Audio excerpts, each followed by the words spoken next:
जरा सोचिए, किसी एक राज्य के एक नेता से केंद्र सरकार के तीन कैबिनेट मंत्री एक साथ असहज हो जाएं, तो आप क्या समझेंगे? इत्तेफाक या कुछ बड़ा पक रहा है? मोदी सरकार के 3 मंत्री बेचैन हैं, वजह एक अकेला आदमी। आज मैं आपको बताऊंगी प्रधानमंत्री के 3 कैबिनेट मंत्री आखिर डीके शिव कुमार से इतना क्यों घबरा रहे हैं, क्योंकि 3 मंत्री, एक चुनौती और जवाब बीजेपी के पास नहीं। नमस्कार, मैं हूं आपके साथ सुमन शुक्ला और आप देख रहे हैं 7 टीवी भारत। दोस्तों, राजनीति में असर तभी दिखता है जब कोई नेता अपनी विरोधी की चाल को उसी के मैदान में काट दे, सिर्फ बयानबाजी से नहीं, जमीन पर करके दिखाकर। और यही करके दिखाया है कर्नाटक के मुख्यमंत्री डीके शिव कुमार ने। दक्षिण भारत में इस वक्त बीजेपी की सबसे बड़ी सिरदर्दी का नाम एक ही है, डीके शिव कुमार। कुछ समय पहले कर्नाटक में एमएलसी चुनाव में डीके ने ऐसी रणनीति बनाई कि मोदी सरकार के पूरे कार्यकाल में पहली बार बीजेपी के अपने ही विधायकों ने पार्टी लाइन तोड़कर कांग्रेस को वोट दे दिया और अमित शाह सिर्फ देखते रह गए। उस वक्त डीके शिव कुमार कर्नाटक के डिप्टी सीएम थे और विपक्ष का सबसे तेज चेहरा माने जाते थे, और यही वो घटना थी जिसने उन्हें दिल्ली की नजरों में ला दिया। अब ताजा और बड़ी खबर ये है कि मोदी सरकार के 3 कैबिनेट यूनियन मंत्री खुले आम डीके शिव कुमार को लेकर असहज नजर आ रहे हैं। लेकिन असली खेल तो अभी शुरू हुआ है और मैदान है वोटर लिस्ट का। नीचे कमेंट में बताइए, आपको लगता है ये घबराहट सच में जायज है या नहीं? तो अब सवाल ये है कि आखिर वो 3 मंत्री हैं कौन जिनकी नींद डीके शिव कुमार के नाम से उड़ी हुई है? चलिए एक एक करके तीनों से मिलवाती हूँ और ध्यान दीजिएगा तीनों का वजन राजनीति में कितना भारी है। तो इनमें पहला नाम है एचडी कुमारस्वामी, कर्नाटक के पूर्व मुख्यमंत्री और पूर्व प्रधानमंत्री देवगौड़ा के बेटे, आज मोदी कैबिनेट में मंत्री। कोई मामूली चेहरा नहीं है, अच्छी पकड़ है राजनीति में और पावर भी। लेकिन रुकिए, ये तो सिर्फ शुरुआत है। दूसरा नाम इससे भी बड़ा है, प्रहलाद जोशी, मोदी के सबसे पुराने और भरोसेमंद साथियों में से एक, आज कैबिनेट मंत्री। जिस आदमी पर खुद प्रधानमंत्री आंख मूंद कर भरोसा करते हैं, उनकी भी नजर अब इस पूरे मामले पर बारीकी से टिकी हुई बताई जाती है। और तीसरा नाम सुनकर तो शक और गहरा हो जाता है, शोभा करंदलाजे, कृषि राज्य मंत्री, मोदी जी की काफी करीबी और भरोसेमंद चेहरा। 3 अलग अलग कद और 3 अलग अलग भूमिकाएं, लेकिन तीनों दक्षिण भारत में मोदी की रणनीति के अहम स्तंभ माने जाते हैं। और यही बात इस पूरे किस्से को और दिलचस्प बना देती है। जब इतने भारी भरकम 3 चेहरे एक साथ बेचैन दिखें, तो सवाल उठना लाजमी है, इतने बड़े मंत्री, इतनी बड़ी पार्टी, इतनी बड़ी मशीनरी, फिर बेचैनी किस बात की? चुनाव आयोग किसके पास है? ईडी किसके पास है? सीबीआई किसके पास है? फिर डर किस बात का?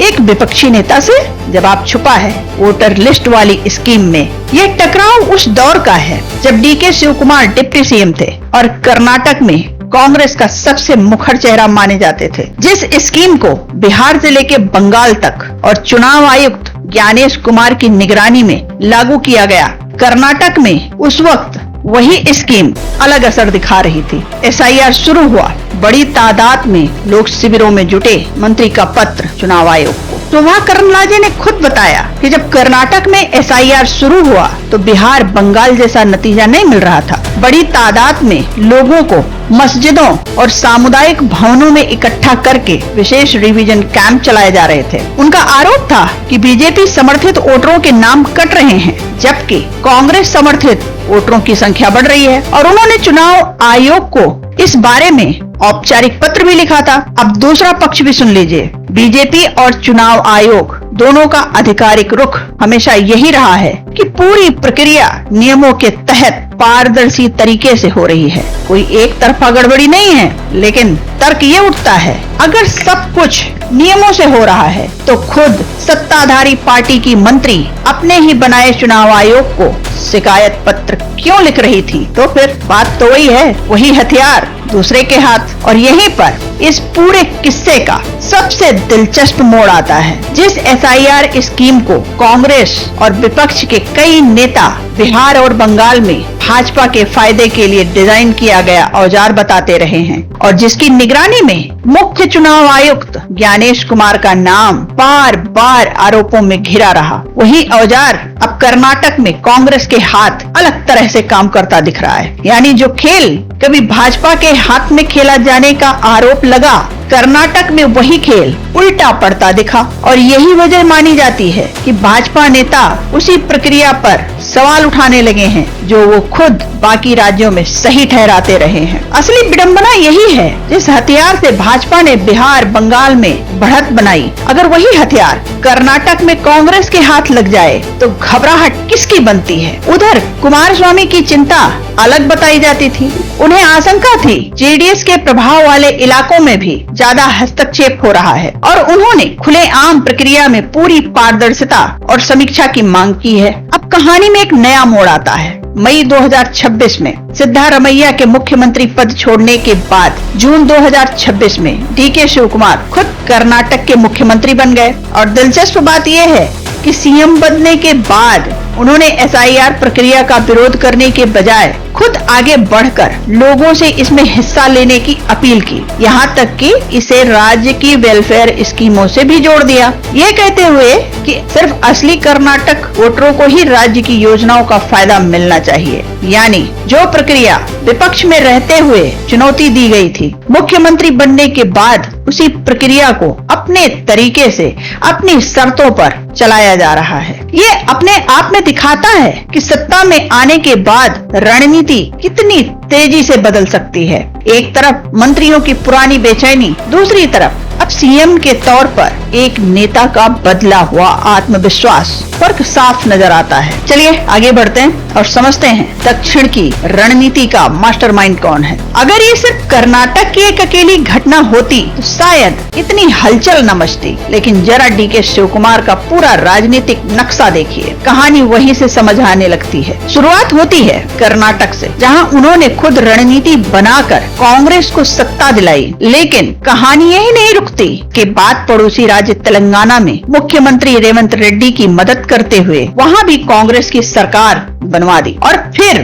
बारी आई केरल की, जहां कांग्रेस नीत गठबंधन सरकार बनाने में उनकी भूमिका सामने आई। अब यहाँ रुककर सोचिए, अब तक 3 राज्य हो चुके हैं और चौथा राज्य भी कम दिलचस्प नहीं है। और चौथा राज्य है आंध्र प्रदेश, जहां चंद्रबाबू नायडू और जगन मोहन रेड्डी दोनों विरोधी खेमों से उनके संतुलित संबंध बताए जाते हैं। यानी जिस राज्य में 2 कट्टर प्रतिद्वंदी आमने सामने हैं, वहां भी डीके शिवकुमार दोनों तरफ अपनी पहुंच बनाए हुए हैं। 4 राज्य, एक ही नाम बार बार सामने आना संयोग है या सुनियोजित रणनीति। असली चिंता सिर्फ कर्नाटक तक सीमित नहीं बताई जाती। विश्लेषकों का कहना है कि अगर 2028 में कर्नाटक कांग्रेस दोबारा जीतती है तो डीके शिवकुमार राष्ट्रीय राजनीति में राहुल गांधी के सबसे भरोसेमंद रणनीतिकार की भूमिका में आ सकते हैं और 2029 में सीधी चुनावी टक्कर का हिस्सा बन सकते हैं। मतलब साफ है, डीके शिवकुमार राहुल जी के साह बन सकते हैं।